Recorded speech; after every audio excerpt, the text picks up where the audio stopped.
خبری اوجیل طالبان صفتان در داخل تاجیکستانند. ما برآمد یکی دلیر امامعلی را یک ژورنالیستانی به ننگ و ناموس تاجیکستان تماشا کردم. 100% به گفته‌های ایشان راضی هستم. ایشان استعفای جانشین رئیس ناحیه شامنصور خواست. مرم خواستار ایم. ما سلکه ویدیو را میمونم تا شما تماشا کنید گپ درباره چی میروه چپا کردن خانه یک شهروند جمهوری تاجیکستان در ناحیه شامنصور. بلوچی ما طالبان گفتم. اصلا طالبان با گروه اکستریمیستی تروریستی یا مردم زیاد میشناسن. یک تروریست چیکار میکنه؟ کار را انجام میده که یک عائله به سرپناه باشه. یک عائله را آواره و دربدر بکنه. پس جانشین رئیس ناحیه شامنصور هم داره همین کارا میکنه. یک عائله را با تمام فرزنداش داره دربدر میکنه.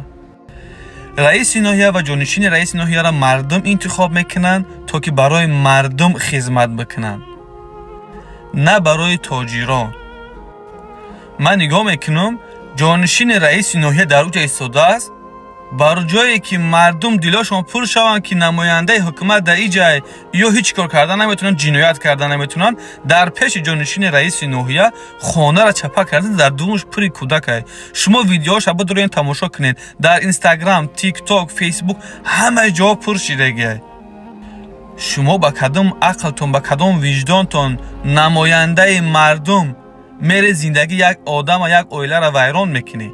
برای چی؟ برای یک گروه انسان‌هایی که زندگیشون به اینم خوب است از این خوبتر زندگی کنن؟ یعنی چی؟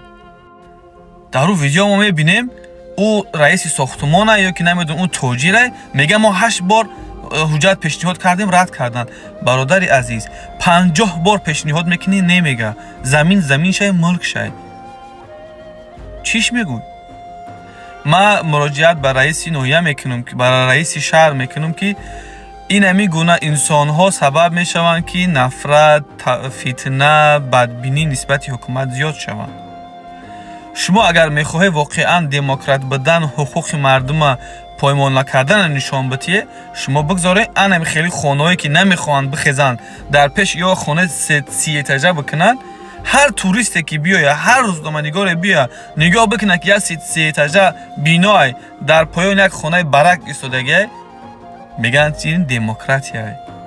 یعنی صاحب خانه روزی نشد خونه‌شو فروشه و کسی هم کارش کردن نمیتونه برای که دموکراتی است. حکومت از پسش پشتیبانیش میکنه. و نفرانی که از این گونه انسان‌ها خانه میخره، شما ایرا بدونید که زمین غصب شده در این خانه مسجد کردن حرامه. شما که میخواید دور زندگی کنی. خداحافظ.